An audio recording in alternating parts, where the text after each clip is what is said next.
आज की पोइट्री ऐसे लोगों की कहानी है जो एक लंबा तवील सफ़र इंतज़ार में काटते हैं और फिर वो इस दुनिया से बेनियाज हो जाते हैं।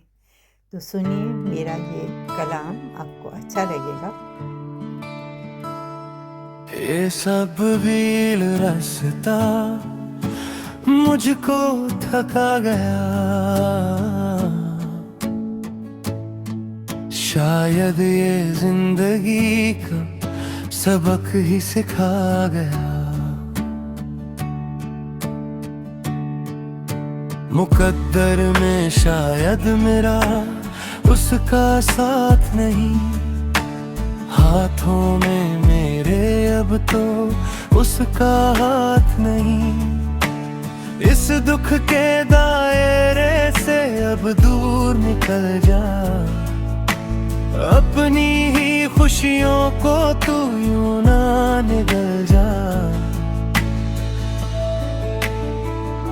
ये सब रिश्ते हैं बस तुझे बहलाने के,